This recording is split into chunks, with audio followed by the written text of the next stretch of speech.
kaparokya, bago natin umpisahan ang online viewership ng dalawang pananghaliang programa dito sa bansa, ang It's Showtime at ang Eat Bulaga, ay ibabahagi ko po muna sa inyo mga kaparokya yung usual na ginagawa po natin.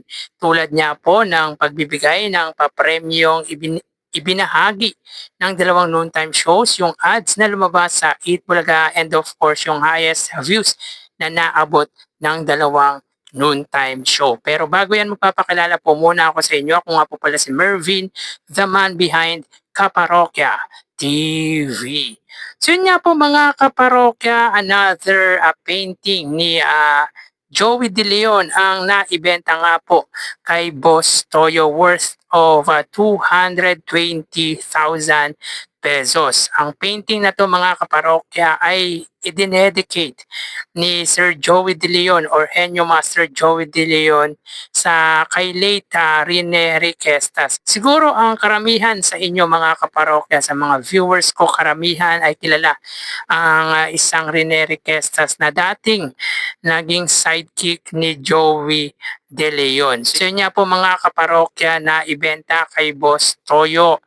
Ang painting na gawa nga po ni Henyo Master Joey De Leon sa halagang 220,000 pesos. At ang initial amount nga po na offer ng seller mga kaparokya ay 450,000 pesos na tinawaran po ni Boss Toyo ng 180,000 pesos. Ngunit mga kaparokya ay nagkasundo po sila sa halagang 220,000 pesos. So alam naman po natin mga kaparokya, business is business. At alam naman po natin na hindi na po lugi dito si Boss Toyo once na maibenta nito ang painting na gawa ni Boss Joey De Leon. So iba po talaga mga kaparokya ang halaga ng painting na ginagawa ng isang henyo master.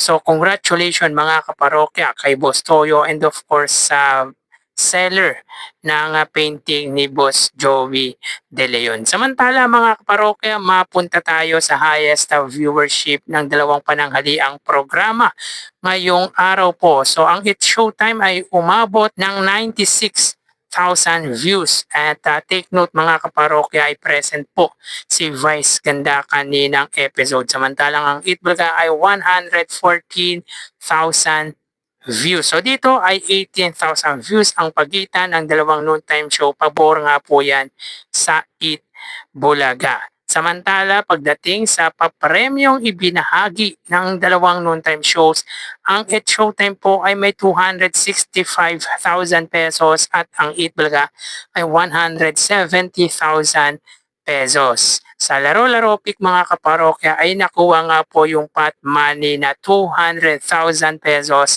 dahilan kung bakit nakapamahagi ang laro-laro pick segment ng 220,000 pesos in total. Samantalang sa tawag ng tanghalan mga kaparokya ay 45,000 pesos with a total of 265,000 pesos. Samantalang ang Eat Bulaga mga kaparokya, 80,000 para sa sugod bahay, dahil ang winner po ay nakapag-uwi ng 60,000. Samantala sa Gimme 5 ay 65,000 pesos, pagkat dalawa lang po ang nasagot na naglaro sa jackpot round ng Gimme 5 worth of 30,000 pesos, at sa The Clones Open ay 25,000 pesos. So 5,000 at 10,000 po ang presyo or prizes na nakuha po ng dalawang contestant, at na-double the money nga po yung 10,000 kung bakit naging 25,000 pesos ang bigay para po sa The Clones. So kung na-perfect mga kaparokya yung Gimme 5 ay more than 200,000 pesos po sana ang maipamamahagi ng pananghaliang programa ng Eat Bulaga. Wala pong segment mga kaparokya na pera fee, dahil nga po sa Dabar Cards Ninong at Ninang, na kung saan sina Karen Aistrup at ang clone nga po ni Gary V na si Lucky Robles ang siyang naging ninong at ninang ngayong araw po ng Huwebes. So pagdating naman po mga kaparokya sa ads na lumabas sa 8 Bulaga. So disclaimer lang po mga kaparokya, wala po tayong na-save na ads para po sa It's Showtime. So dito makita po natin na ang 8 Bulaga ay may 41 TV ads.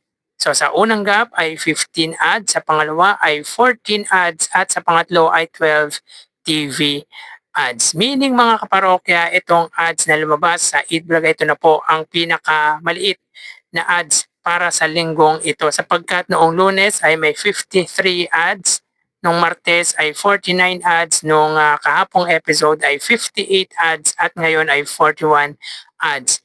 Meaning to say mga kaparokya, meron na pong 201 TV ads ang 8 Bulaga in 4 days time from Monday hanggang Thursday.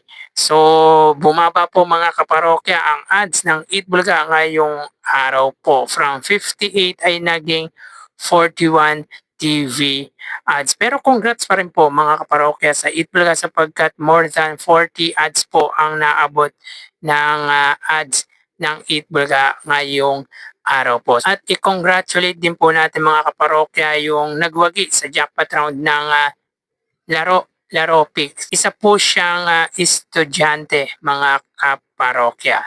So tara ating alamin ang online viewership ng dalawang bigating noontime shows.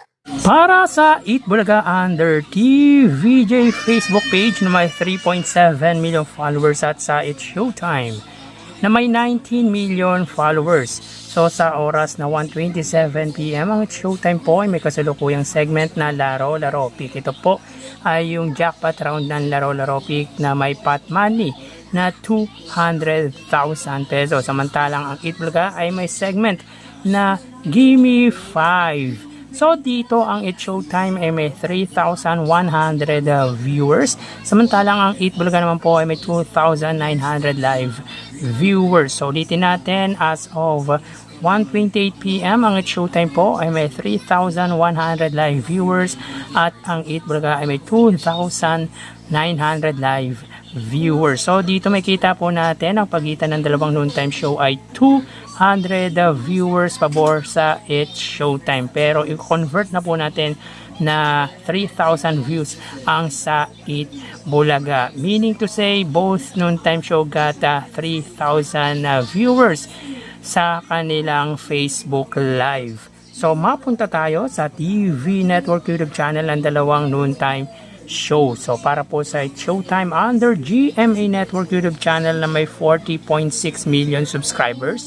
At sa 8 Bulaga naman po under TV5 YouTube channel na may 2.68 million subscribers. So sa oras na 1:29 PM ang It's Showtime, sila po ay may 25,000 viewers under GMA Network. Ang 8 Bulaga under TV5, sila po ay may 23,000 viewers. So again, sa oras na 1:29 PM ang It's Showtime under GMA Network YouTube channel, sila po ay may 25,000 viewers at ang 8 Bulaga under TV5 ay may 23,000 viewers. So pagdating sa TV Network YouTube channel ay lamang ng 3,000. Nagbago po ang sa GMA. 3,000 views ang GMA against sa TV5.